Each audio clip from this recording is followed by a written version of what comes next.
Bienvenidas, bienvenidos, bienvenides a otra de las actividades de esta 36ª edición del Festival de Cine de Mar del Plata, un festival que tiene un correlato virtual y uno presencial. Como han visto a lo largo del festival, la idea es registrar conversaciones con los responsables de las películas programadas en esta edición, y eso es precisamente lo que estamos por hacer. Ahora vamos a hablar con los directores de 9, una película hermosa, una película uruguayo-argentina, que forma parte de la competencia latinoamericana del festival. Una película muy interesante, de la cual vamos a hablar con tranquilidad con sus realizadores, que están aquí acompañándonos, en este caso Martín Barrenechea, ahí lo pronuncié bien, y Nicolás Branca, presentes con nosotros. Chicos, bienvenidos, un gusto. Gusto Mucho gusto, nuestro. Pablo. Muchas gracias. Estamos para charlar. Estamos muy contentos de ser parte también del Festival de Mar del Plata. Somos grandes admiradores del cine argentino y de los festivales argentinos. Excelente, nosotros grandes admiradores de su película, y el público seguramente también cuando la vea. ¿Desde dónde están transmitiendo en este preciso instante? Ciudad y código postal. Bueno, no, sin código postal. Yo estoy al lado del Cementerio Central de Montevideo, en el barrio sur. Yo estoy cerca de, vamos a identificar lugares, cerca del Estadio Centenario de Montevideo también, en la zona del Parque Valle. Muy bien, muy bien. O sea, más montevideano no se puede, ¿no? Casi. Están cubriendo la ciudad, así me gusta. Bueno, cuenten un poco, por favor, no sé quién quiere empezar, ¿cómo nace este proyecto? La película, para quienes no la vieron, no vamos a develar detalles de la trama muy específicos, vamos a hablar por encima para que también sepan un poco de qué se trata, pero pone el foco en el entretiempo, pero en un entretiempo no entre dos partes de un partido de fútbol, sino en un entretiempo de una espera, ¿no? En vez de esperando a Godot, aquí estamos esperando otras cosas. ¿Cómo nace este proyecto de esta intensa espera de 9? Bueno, un poco nosotros, ¿cómo se llama? Bueno, nuestros países, ¿no? Uruguay, Argentina. La mayoría de los países de Sudamérica tienen como una cultura futbolística, ¿no? O una pasión futbolística, ¿no? Y yo creo que en Uruguay y en Argentina esa fuerza adquiere como dimensiones proverbiales, ¿no? Y en el caso de Uruguay es como algo casi como un signo de identidad nacional, el fútbol, ¿no? Es un país chico que en su momento logró grandes cosas futbolísticas y generó toda una cultura muy grande, la que es imposible soslayar viviendo acá. Y un poco lo que nosotros vivimos, un poco lo que la génesis del proyecto fue una cosa que acá se vivió muy terriblemente acá en Uruguay, que fue la mordida de Suárez a Chiellini en el Mundial de Brasil, mundial que nosotros como uruguayos creíamos que estábamos predestinados a ganar de nuevo, dejando a Brasil, ganándole de nuevo la final a Brasil 2-1 o 3-1, ¿no? 2-1.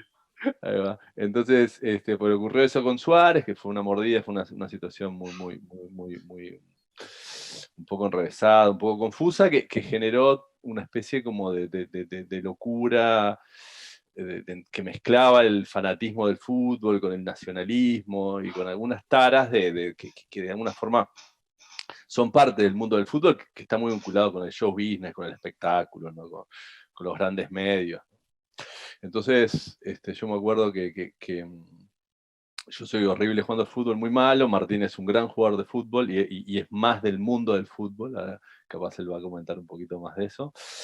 Pero yo me iba a la casa de mi suegro. El partido ese acá fue una conmoción. Eso fue una locura, ¿no? Una locura. La mordida de Suárez fue tema nacional durante semanas. Todo el mundo, nadie quería ver que Suárez había efectivamente mordido a Chiellini. Para los que no saben, fue un partido del último partido de grupos. Uruguay ganó Italia, pero hubo una situación que me llama un poco confusa, de una mordida que no cobró el juez, pero que luego las cámaras de post partido la pasaron. Y bueno, evidentemente Suárez mordió al defensa italiano. Hubo una sanción muy, muy fuerte contra Suárez, que se fue del Mundial, era nuestra estrella, nuestro salvador, nuestro héroe, un héroe trágico por muchas razones.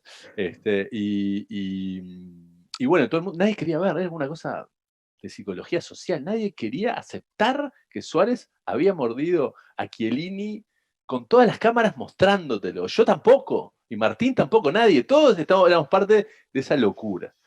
Entonces, lo que ocurrió fue que, bueno, Suárez vino a Montevideo y Suárez tiene una casa en un lugar que se llama la Costa de Oro, la Casa de la Madre, que es en la Costa de Oro, en un lugar, una zona de las afueras de la ciudad, no extremadamente lujosa, ni de clase media nomás, y en la que mi suegro vivía cerca de ahí. Entonces yo el siguiente partido, que era el partido contra Colombia, lo fuimos a ver, fui a ver con mi familia, y pasamos por casualidad por la casa donde estaba la madre de Suárez, con Suárez adentro, y era una cosa que era una demencia, era una locura. Le habían montado al tipo una casa que tampoco era una mansión, era una casa normal, le habían montado una pantalla inflable, había gente con parapente volando, multitudes para acompañar a Suárez teóricamente en esta instancia, mostrándole el apoyo y ver con él el partido, ¿no? El pobre tipo estaba encerrado en su casa, porque en ese mundial a Suárez lo echaron de Brasil, hubo una cosa extraña también. Se tenía que ir del país. Entonces llegó a Uruguay. Entonces, además de la conmoción que había por el caso, había como una situación, había un nacionalismo que estaba creciendo. Entonces, bueno, Nico cuenta que iba para Venezuela y pasa por la casa, filma desde el auto, me acuerdo, filma pasando por ahí, carritos de panchos, aquello era una kermés enfrente a la casa de esta persona que capaz que lo único que quería era estar durmiendo o acostado, estaba encerrado ahí. Entonces me mandó el video y me dijo algo así como, hay que hacer algo con esto. Lo que está pasando adentro creo que debe ser más importante que toda esta locura. Y ahí empezamos a charlar, eso fue en 2014. Empezamos a charlar, a congeniar un poco la idea, empezamos a ver cuál podía ser el enfoque. Bueno, lo que nos interesaba en realidad era como, después de procesar un poco toda esta locura, nos interesaba ver qué había atrás de todo esto, a ver la persona, que una sanción o lo que fuera, era una persona más cargando con un montón de presiones que ni siquiera las merecía, que hoy el fútbol transformado en negocio carga las espaldas de esta gente, que por ahí ni siquiera tienen ganas de cargarlo, pero bueno, son víctimas, son parte del juego. Entonces decíamos, ¿qué estará pensando? ¿Qué estará haciendo? ¿Qué hará todo el día este tipo encerrado acá con su familia? ¿Qué pasa ahí? ¿Cómo procesa todo esto? Y ahí como que empezó a surgir un poco empezamos a charlar, empezamos a tirar ideas, empezamos a vincularlo a... Por ahí hay películas que no tenían nada que ver, pero capaz que en algún punto tocaban no temas, sino tocaban como el enfoque, es una cosa muy, muy íntima. Y ahí empezó a surgir el proyecto. Claro, para nosotros era, como decía Martín, como el contraplano de toda esa locura, ¿no? O sea, o sea, como tenías todo el mundo, todo el periodismo, la gente fanatizada, todo eso, pero del otro lado tenías un chiquilín de 23, 24 años que tenía que lidiar con unas cosas muy, muy increíbles, y ese fue un punto de partida del proyecto, en el cual después estudiando empezamos a ver, no solo en el fútbol, sino sobre todo en el tenis, por ejemplo, ¿cómo se llama? El tema de la presión, el tema de cómo se lidia con toda una serie de situaciones que hoy por hoy son cada vez más estresantes, ¿no? Porque en un momento, bueno, había un diario que salía, un comentario, pero hoy ya la presencia mediática es ubicua y todo el mundo está con las redes sociales, todo el mundo comenta, todo el mundo opina. Entonces es algo como muy terrible, ¿no? Y lo que empezamos a ver en el proceso de trabajo también, investigando en literatura, en psicología deportiva, en libros maravillosos como El Open de Andrea Agassi, que también leímos, cómo de alguna forma veíamos cómo la cosa se volvía cada vez más dramática, ¿no? Por ejemplo, con suicidios de jugadores últimamente, ¿no? Cosas que ocurren cada vez más, con más frecuencia, ¿no?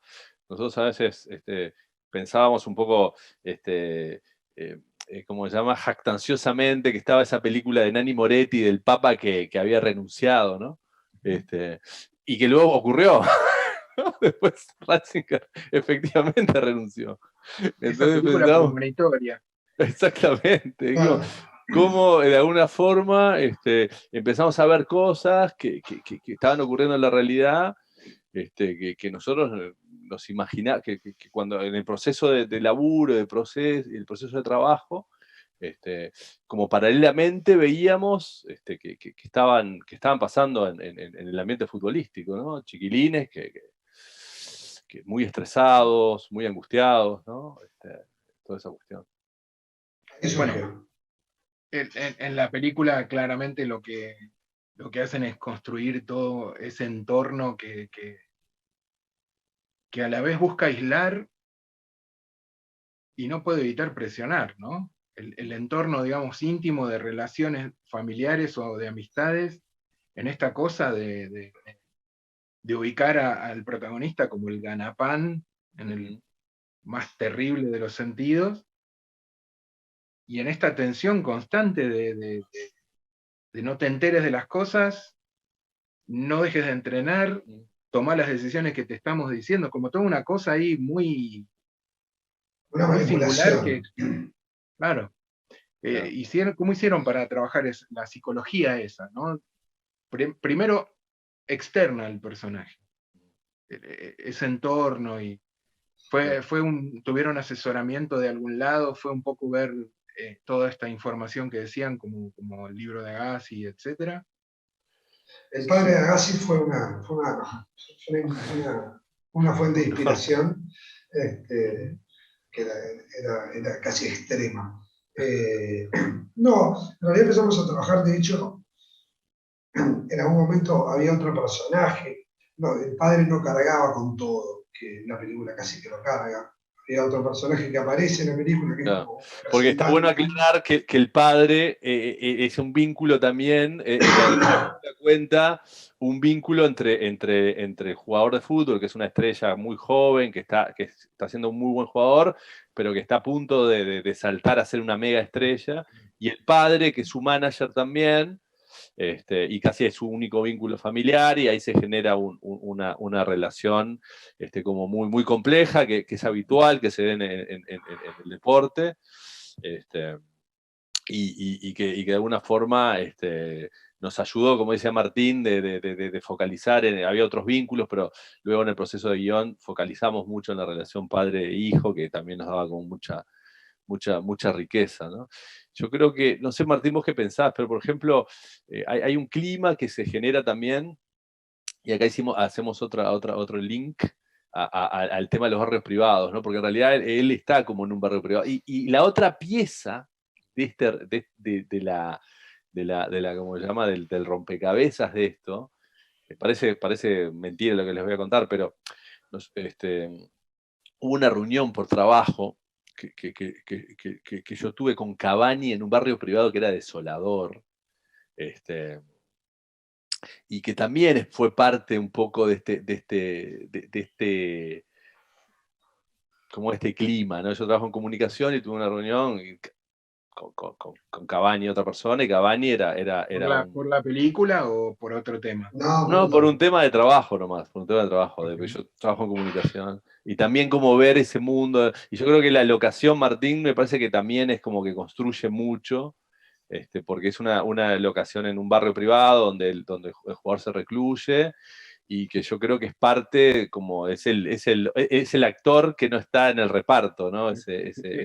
Iba a hablar de eso, precisamente, porque me parece que es el otro personaje, Claro. la locación, que le suma a esta idea de aislamiento, lo cual lo aleja del mundo, pero también lo mete en un microclima en el cual se cruza con personajes también muy singulares, ¿no? Una jaula de oro, ¿no? Está en una jaula de oro metafórica y una jaula de oro real, literal, en un momento, ¿no? Para nosotros era muy importante la locación, porque era un personaje más, tenía que hablar, tenía que construir la relación, tenía que construir la distancia. En un punto también tiene que ver con la locación y con la puesta en escena, trabajar un poco el vacío, la angustia, una cosa que por ahí imaginas cómo puede ser, y en realidad nosotros lo veíamos como de una manera casi desoladora, ¿no? Eso es lo que, y personajes que entran y que salen y que están por ahí en la casa, que parece que ayudan, y parece que hay amor en la casa, pero no lo hay. Como tú, esa situación de pequeñas relaciones que se daban, todas muy cuidadas y controladas, los espacios tenían que hablar también. Y cada posición de cámara en un punto tenía mucho que ver con eso. Se trabajó mucho de eso. Y que también el concepto como de un poco de pecera, ¿no? Que tiene la casa en sí, y como unos peces que no terminan de combinar esa pecera, ¿no? Hay como algo que no, que como se llama, que no terminaba como de pegar, ¿no? Que nos parecía como también una descolocación, que muchas veces es parte de lo dramático, como se llama, de muchas situaciones en las que hay como unos contextos socioeconómicos que se trasplantan a otros mundos, y ahí se generan como algunos desfases, ¿no? Y algunas, ¿cómo se llama? Una dialéctica diferente. Sí, como unas adaptaciones muy particulares, ¿no? También como esos espacios se ocupan, ¿no? Se ocupan, está la llegada de los amigos, que de alguna forma se empiezan a apropiar de eso desde un lugar que a nosotros nos resultó como muy interesante, como una cuestión muy propia, ¿no? Es que es un gran momento, porque todo el tiempo hay una idea muy clara de no pertenencia, ¿no? Claro. De no pertenecer, como que el personaje protagónico está en un constante estado de no pertenencia a una afiliación partidaria futbolística, de no pertenencia a una locación, de no pertenencia, ¿no? a ese estatus económico, o ahí. La no pertenencia es como un tema permanente en la película que está ahí pulsando todo el tiempo, y creo Totalmente. que es parte de lo que crea este clima que nos pone, nos pone a ver todo desde la perspectiva de este jovencísimo actor, que no dijimos los nombres. El elenco, en este caso, es Enzo bueno, pronúncienlo ustedes.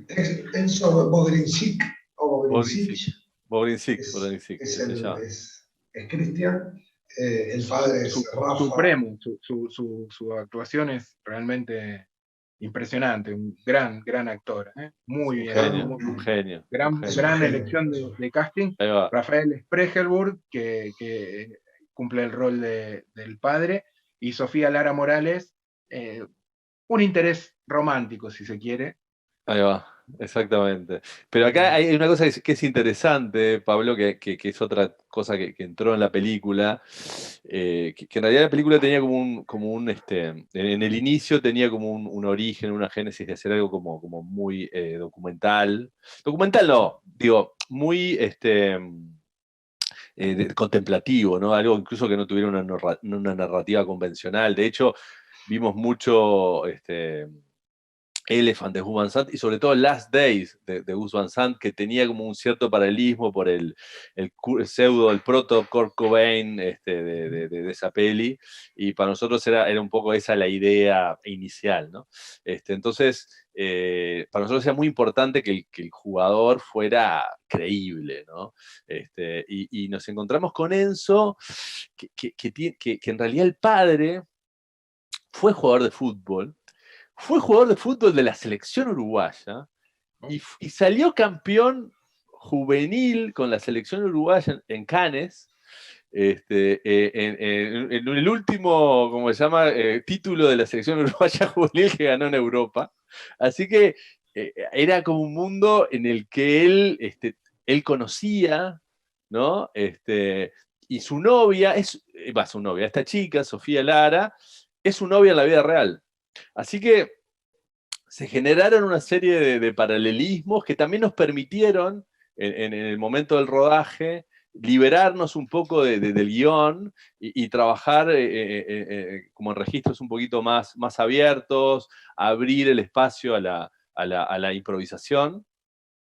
Y son cosas que enriquecieron mucho la película, ¿no? Porque empezamos con algo un poco, la idea original era como más un cine un poquito más menos guionado. Después en el proceso de trabajo se construyó una estructura narrativa más clásica, pero luego en el rodaje volvimos un poco esa idea más inicial de algo no tan guionado, y realmente habla muy mal de nosotros, pero habla muy bien de los actores, que muchas de las escenas guionadas salieron, y las nuevas que hacíamos entre espacio y espacio, pues nos sobraron un rato de sol y no sé cuánto, y tiramos unas premisas y ellos las llevaban adelante, quedaron, así que fue algo que también pasó, ¿no? Al contrario, eso habla muy bien de ustedes, que encuentren interesante todo eso y hagan que sea parte fuerte de la película. Eso hizo de la película lo que realmente es como decía, es un gran trabajo, un gran trabajo. Es la primera vez que codirigen, perdón que les pregunte esto ahora, pero... Sí, es la primera vez. Técnicamente sí. Codirigimos una especie de publicidad una vez, ¿no? Eso sí. Ahí va, y como se llama, y luego trabajamos en un mediometraje que yo dirigía, pero que Martín fue fundamental. Éramos tres personas, así que. Ahí va, era un equipo reducido, pero pero en realidad no, nos dimos cuenta que nos llevamos muy bien y que podíamos trabajar juntos, y en realidad no es la primera vez, pero yo particularmente no tenía ningún temor de que pudiera salir algo mal, y efectivamente todo fue muy bien, ¿no? ¿Y cómo es codirigir? Perdón que traiga una curiosidad personal, pero se dividían las tareas, meditaban cada una de las cosas que se hacían. No, codirigir es llegar a acuerdos, básicamente. Discutir y llegar a un acuerdo. En realidad, en todo el proceso del previo guión fue un trabajo como en conjunto, y cuando empezamos a preparar el rodaje,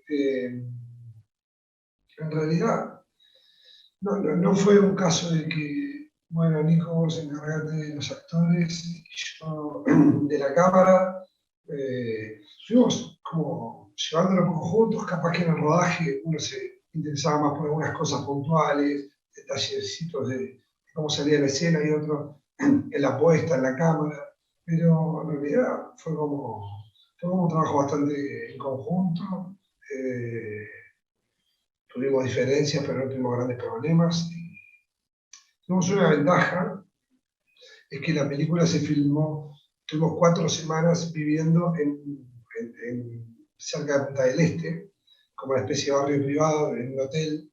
Entonces tuvimos como mucho tiempo entre que filmábamos los días de rodaje. Entonces, todo ese tiempo visionábamos material, charlábamos con los actores, trabajábamos las escenas que seguían. Entonces, realmente la película durante el rodaje fue cambiando y se fueron tomando decisiones, algunas severas o algunas menores, pero que fueron por la propia dinámica del rodaje que fue cambiando y fuimos viendo cosas que estaban funcionando, otras que no. Dijimos, no, la verdad tiene que ser más esto, y era de noche trabajar hasta las 1000, ajustando los guiones, preparando algunas escenas, charlando también con el equipo técnico, porque, che, mañana no vamos a hacer esto, vamos a hacer tal cosa. Como ese tipo de cosas pasó, y se dio en parte porque estábamos como en una, nosotros jorobábamos, pero decíamos que era como una chinechita, porque dormíamos en un lugar, caminábamos 20 metros, teníamos una locación, íbamos a almorzar a un restaurante que estaba a 50 metros, volvíamos, todo funcionaba y era como un gran estudio, no había nadie, solo nosotros. Entonces funcionó un poco de esa manera y se generó también un sistema de trabajo que ni que hablar, que favoreció a la película. Eso es lo que creo, ¿no? Básicamente estaban viviendo la película, mientras la rodaban, vivían, ¿no? Y no, yo creo que también estamos en una edad que como se llama, que somos, como realizadores somos jóvenes, como personas no tanto, entonces también tenemos como esa cosa, un poco el hastío de uno mismo, ¿no? Que tiene uno cuando llega a cierta edad y que no quiere tener razón, quiere que el otro tenga la razón. Entonces teníamos un poco esa vocación de darle la razón al otro y sobre todo ver si el otro estaba muy convencido, darle ¿cómo se llama? La luz verde a ese convencimiento, que nunca se dio, creo que muy pocas veces se dio en alguna escena. Y algo que me enorgullece mucho de este proceso, es que no se filmó una escena como quería Martín y otra como quería Nicolás. O sea que eso se filmó en acuerdo, y todo, y realmente lo que se hizo estuvo muy bien, y ¿cómo se llama? Y hay una cosa que es interesante también de filmar, de hacerlo de a dos, es que uno tiene, como se llama, el espacio para ver algunos detalles, que capaz si uno se ocupa de todo, es más complejo, y esos detalles cada uno veía, tenía que ver con un poco lo diferente que somos como personas, y eso también creo que aportaba al proyecto. De hecho, yo me tendría que estar preguntando cómo sería dirigir una película solo, porque todavía no dirigí ninguna solo, así que sería al revés. Yo te haría la pregunta a vos. Yo todavía no dirigí, así que bueno. no podría contestar. Pero bueno. Recién pensaba, cuando hablaban del el protagonista y su relación con su padre, un poco manager, un poco que establecía un vínculo que no había notado, quizá porque cuando uno está en la cocina de un festival de cine, las películas son muchísimas las que se ven, y por ahí no se establecen los vínculos que sí se establecen cuando uno puede tomar un poco de distancia, y vínculos muy obvios.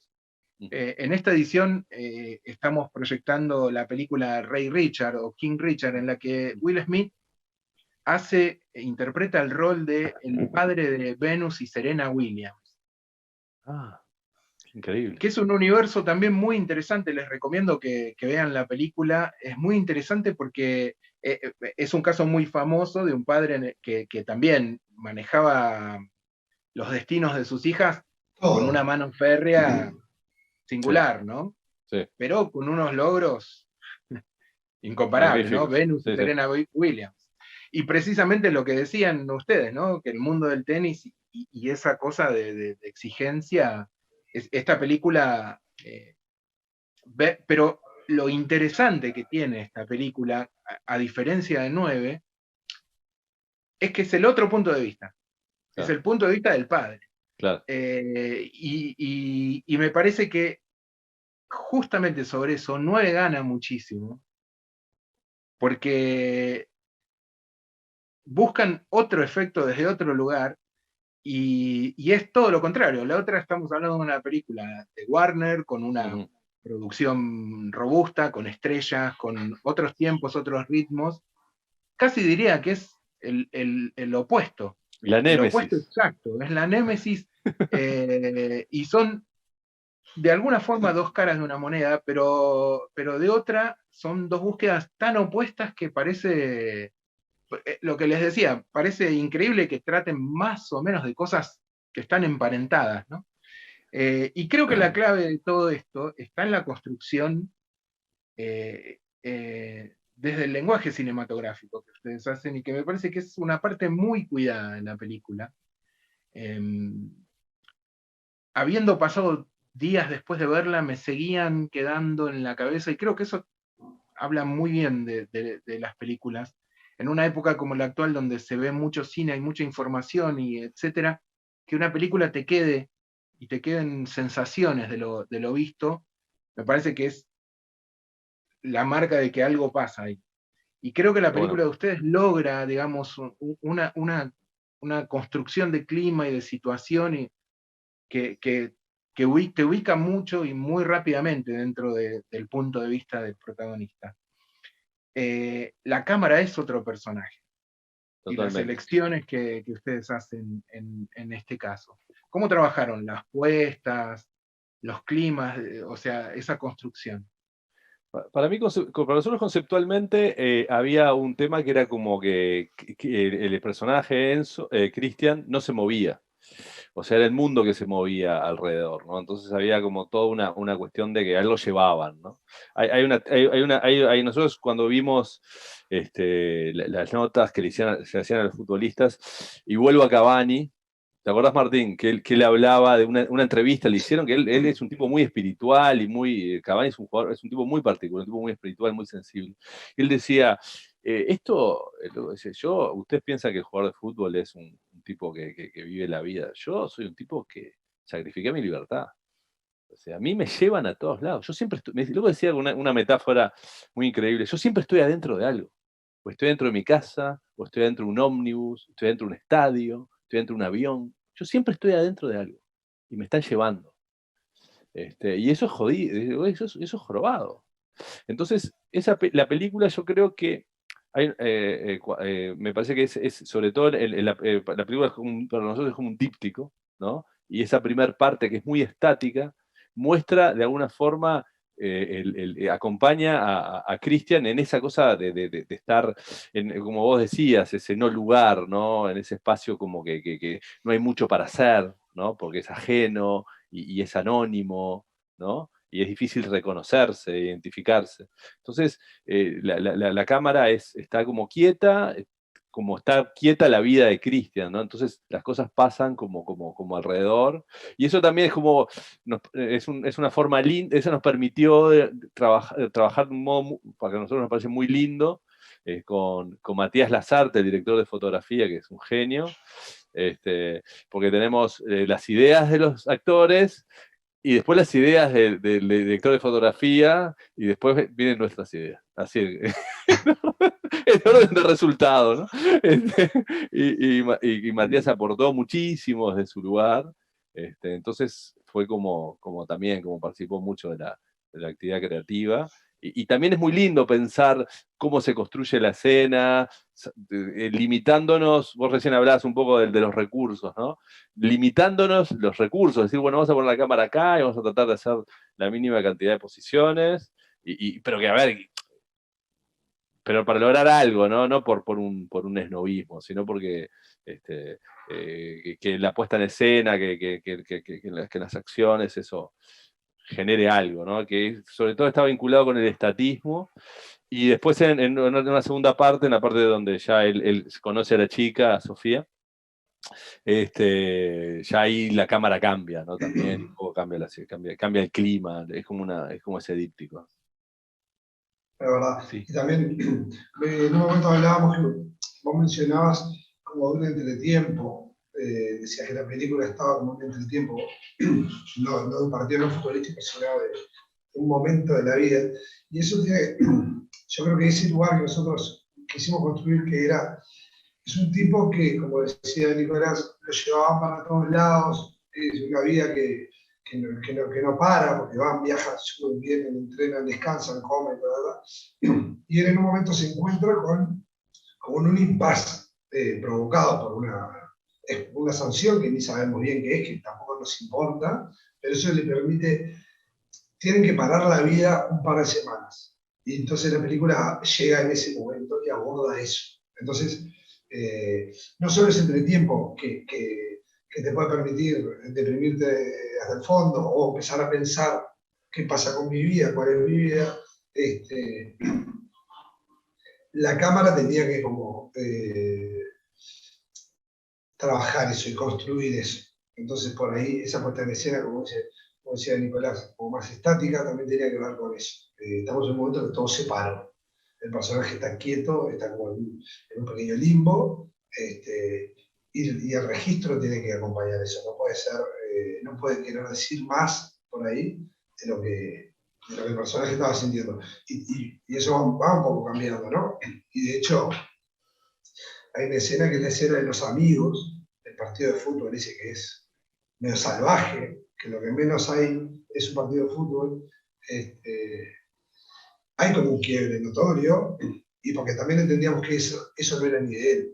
Eso por ahí era como los pequeños satélites que rodeaban a este personaje. Entonces, ni siquiera tenían su mirada, era una mirada salvaje, que por ahí quizás tenía Extraterrestre. un poco más que ver con la mirada del padre, claro, pero no le pertenecía. De hecho, todas esas escenas, nosotros queríamos que le fuesen ajenas, porque él no era eso, que queríamos construir un poco por ciertos antagonismos que queríamos construir también. Bueno, por ahí.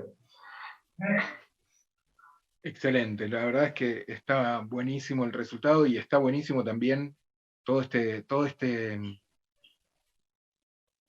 derrotero que cuentan del personaje, y inevitablemente lleva a preguntarse si va a haber una 10, ¿no? El otro día alguien comentó algo parecido. ¿Quién sabe? Por el momento hay proyectos que no se acercan, pero... Sí, sí, nosotros estamos para una película de fantasmas que para una de futbolistas. Bueno, No, cuenten eso, cuenten eso. Esa era la pregunta. Un poco la pregunta era cómo sigue vuestra carrera, o vuestra carrera, y en qué están. No, básicamente estamos, no estamos en otro proyecto, son proyectos estos muy largos, que empezaron cada 5, 6 años, depende mucho de mucho trabajo, y realmente todavía estamos trabajando en 9, o estamos trabajando en 9 hasta hace muy poco, y creo que todavía no la soltamos. Ahora viene la parte más sustantiva, en que el festival de Mar del Plata va a tomar un papel relevante, que es en que esa película se encuentre con el público. Es un público futbolero, es un público que está inmerso en cultura futbolística, en esas mezclas muchas veces que se dan en estas sociedades como la Argentina o la Uruguaya, donde la cultura o la alta cultura y el fútbol no necesariamente van por caminos separados, ¿no? Se integran también. Entonces nos interesa mucho lo que pasa con la película, ¿no? Que para mí es como algo que es como la sorpresa que nos espera, que nos aguarda. Exacto. Sí, lo cierto es que hace 3 días vimos la copia final en una sala de cine. Nosotros éramos 4 o 5 nomás. Y yo te diría que ahí terminó el proceso de realización de 9 y ahora empieza este otro. Entonces, desde que terminamos de filmar hasta hace pocos días, fue un proceso bastante largo, fue a distancia también. Un proceso lindo, pero que demandó mucho. Y hay algunos proyectos en la vuelta que capaz que son anteriores al 9 también, que tenemos que sentarnos a discutir cuál es. Totalmente. Bien, ¿en qué momento, para ir cerrando, en qué momento, porque supongo y por lo que cuentan que la película venía con toda una preparación y con ideas previas, y sabían exactamente, y se ve que sabían qué era lo que querían, pero también dejaron que surjan cosas en el rodaje, lo cual le da una riqueza tremenda, pero ¿en qué momento y cómo dicen, ya está, esta es la película, porque supongo que ese momento, el momento de entregar, yo lo pienso desde afuera y digo, debe ser el peor de los momentos, ¿no? Claro. Las dos cosas, hasta acá llegamos y el no podemos seguir tocando más, Claro. porque seguirían eternamente, quizás. ¿Cómo Lo fue bueno, lo bueno de equivocarse mucho y de tener y de ser muy limitado es que no tenés tantas opciones, ¿no? O sea, hay cosas que necesariamente arruinaste y que ya no vas a poder levantar. Entonces, nuestro temor era haber hecho el cortometraje más caro de la historia del cine uruguayo. Entonces, pero lo que pasó fue que, bueno, hubo cosas que no funcionaron, hubo otras cosas que sí. Y entre las cosas que no funcionaron, mucho se fue, y lo que quedó era lo que había, no había demasiado más. Pero sí, yo lo que también en rigor de la verdad, nos quedamos muy conformes, ¿no? Con eso que quedó, ¿no? O sea, nos quedamos como muy contentos. Y realmente si se habla, como que las películas tienen como 3 momentos de gestación, ¿no? En el guión, en el rodaje y en el ¿cómo se llama? Y en La edición. en la edición. Nosotros sentimos que fuimos trabajando y corrigiendo. Y al final de la edición realmente encontramos la verdadera película, ¿no? Más por sustracción como se llama, que por unas sustracciones como muy naturales que se dieron, ¿no? Yo creo que en ese sentido tampoco, ni en el rodaje fue algo tan problemático. Yo creo que es una película que fluyó, y que no hubo grandes dudas, ¿no, Martín? No, la verdad, yo creo que para mí fuimos descubriendo cuál era la película durante el rodaje y a poco día de terminar, nosotros ya empezamos como la película va por acá, pasa esto, y esto que pasó, que se filmó, que esto no va a ir. Claro. Ya como que ya empezamos a ver la película. Claro, al punto, ¿te acordás de no filmar cosas que estaban guionadas, ya no filmarlas, claro, y empezar a inventar escenas? O sea, que probablemente esto, si hay un estudiante de cine, es lo peor que hay que hacer, ¿no? Pero nos pasó esto. Lo peor es filmar alguna escena sabiendo que difícilmente esta escena no. Claro, nos pasaba algo horrible. Filmábamos escenas para no quedar mal con el equipo, de que había unos locos que habían escrito un guión y que después hacían, no, esto tenemos que filmarlo porque todo el mundo está ilusionado. Digo, si fuera en fílmico no le poníamos rollo a la cámara, ¿no? Pero fue así una cosa como tratar de salvar la dignidad. No, eso es un poco así, pero tampoco es. Y quedó alguno de esos planos quedaron finalmente, esas escenas. Las que ya no iban no fueron. No. Capaz que alguna sí. No sé si las miramos. No sé si las miramos. Capaz que alguna sí, capaz que no. Lo concreto es que cuando estábamos terminando, nosotros ya empezamos como a delinear por dónde creíamos que la película tenía que ir.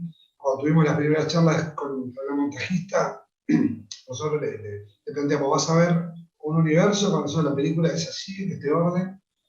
Claro. Vos danos tu parecer, danos tus opciones, tus alternativas, claro. Cuestionala. Y ahí, de hecho, con la montajista el proceso fue bastante sencillo, porque me parece que nos entendió. Con la montajista entendió cuál era la mejor película a partir de lo que nosotros creíamos que era, y ahí como que fue bastante fácil. Ahí como que la película ya estaba en camino. Sí. Y le hicimos una escaleta, porque claro, veía el guión, veía lo que filmamos y no entendía nada. Tuvimos que hacer una escaleta, tuvimos unos problemas. Esta es la película. El resultado está muy por encima de lo que ustedes están no vendiendo en este momento. Sí. Cortemos un poco todo. Para productor le saco el dinero, digo, no, este proyecto no sé. Pero el resultado está muy por encima, por suerte, y ya quiero ver 10, chicos. Ya sépanlo, ya quiero ver 10. 10 con jugadores zombies contra vampiros. Qué bueno. Eso sería 10 o 9 de Zombie Years. Bueno, no, nada, también quiero decir que, perdón, quiero decir que la película nos gusta. Digo, este fue el derrotero de la película y realmente estamos muy, muy contentos con el resultado y espero que la vayan a ver, ¿no? Sí, por supuesto, si no vieron 9, vayan a ver 9, no se pierdan la película. Y como esto queda en las eternas aguas, en ese eterno fluir del río de YouTube, en la cuenta del canal del festival, esto va a perdurar, así que probablemente haya alguien en el año 2038, 2050, viendo esto y diciendo, bueno, voy a ver si busco la película 9 y vas a ver si hubo una 10 con fantasmas, zombies o qué. Algo que nosotros no podemos, ni ustedes creo, pueden No, prever nadie a lo hoy. sabe. Nadie lo sabe. Nadie lo sabe. Bueno, chicos, un placer, realmente una gran charla, y recomendamos una vez más. No sé si quieren despedirse con algunas palabras. No, bueno, muchas gracias por el espacio. Como decía Nicolás al comienzo, de nuestro lado estamos muy contentos con que se dé la presencia de la película en Mar del Plata. Y esperemos que la vea la gente, poder charlar capaz a distancia con alguno o presencial. No sé qué va a ocurrir, pero queremos Ojalá las dos, ojalá las dos. ojalá, queremos que Bueno, se largue a andar. Vamos con eso. Genial. Y también una visión humana de este mundo del fútbol que tiene mucho de nobleza, mucho de alegría, de verdadera pasión, pero tiene toda una serie de cosas un poco nefastas. Entonces también es como una visión humanista, que de alguna forma lo que plantea es que detrás de estos modernos gladiadores hay gente, hay sensibilidades y hay realidades muchas veces muy complejas. Totalmente, de eso se trata y llega realmente esa búsqueda, llega a plasmarse y llega a los espectadores, no cabe duda, porque 9 es, lo voy a decir, discúlpenme, sabrán entenderlo, un golazo. Chicos, Perfecto. muchas gracias de nuevo. Gracias a ti, Pablo. Lo Muchas gracias, mejor para la Pablo. película y Un seguimos en encanto. contacto. Gracias, Dale, saludos a buenísimo. todas, Un, un verdadero placer. Hasta luego. Chau, saludos a chau. todas y a todos. Gracias por acompañarnos en otra de estas actividades de la 36ª edición del Festival de Cine de Mar del Plata. No se pierdan el resto, hay mucho por ver, hay mucho por ver, hay mucho por ver. Gracias.